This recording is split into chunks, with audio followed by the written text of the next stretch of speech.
by Elizabeth Lodor Merchant. I don't know why it's giving me 10 minutes less, so I guess I won't finish this here. The Foundling Prince, Arthur is thy cousin.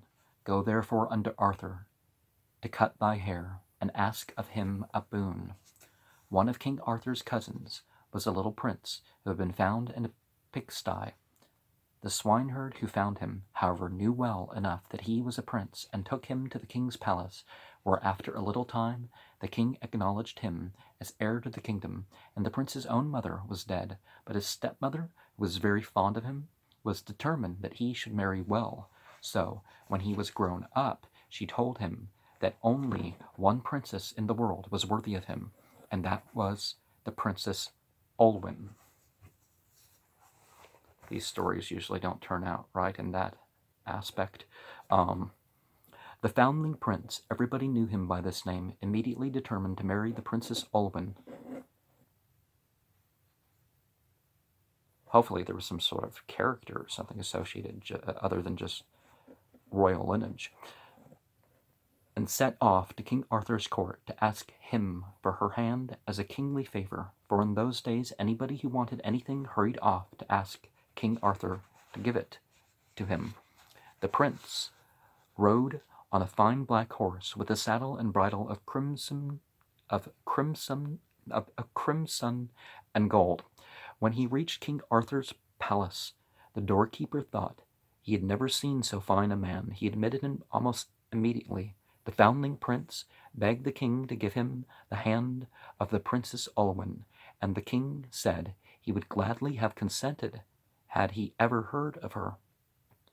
As he had not, he sent out messengers who spent 12 months in looking for her, but they were no wiser on the last day of the year than they had been on the first. In great disappointment, the Foundling Prince called Arthur a promise breaker, and said he would go home, taking the king's honor with him.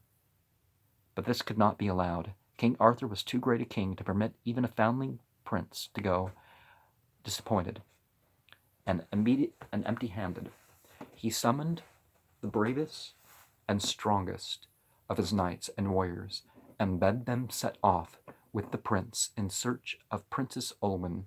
So this wonderful band of strong and brave men rode away into the country, and after some weeks of traveling saw a great castle in the distance. Just as they arrived within call of it, they came upon an immense flock of sheep in charge of a shepherd. Okay, that's different. So they rode up to him and asked him to whom the castle belonged, and answered that it belonged to the father of the Princess Olwen. Then these warriors from Arthur's court said that they had come to take the Princess Olwen to the king, whereupon the shepherd told them that other strong and brave men had gone into the castle on the same quest, but that none had come out alive. He told them, too, that he was the brother of the lord of the castle, who had stolen all his possessions from him and made him shepherd of the castle's sheep. Okay. A flock of sheep in charge of a shepherd. Okay, it makes more sense that the person was actually put in charge, but there are elements like that in these stories. Then the Foundling Prince gave him a ring, which the shepherd took home and showed to his wife, who was very much pleased and excited, for the ring was a family treasure, and she knew by what her husband had told her that her own sister's son was near at hand. As she was talking to the shepherd about the ring, all King Arthur's messengers rode up to the house with the Foundling Prince in the middle of them. The shepherd's wife greeted them and showed great joy at meeting with her nephew. They all sat down to supper, and directly afterwards the woman opened a big stone chest, and out of it stepped a curly-haired boy. He was, she explained, the only son left to her out of 24. She was obliged to hide this one in the chest to keep him safe. This shows what a dreadful man the father of the Princess Olwen must have been. Then the shepherd's wife told her visitors that sometimes the Princess Olwen came to the cottage to wash her beautiful auburn hair, and that if a message were sent to her, she might come that very night. So a message was sent, and sure enough, the princess came. Her hair was indeed very beautiful, and her skin was white as the petals of the wood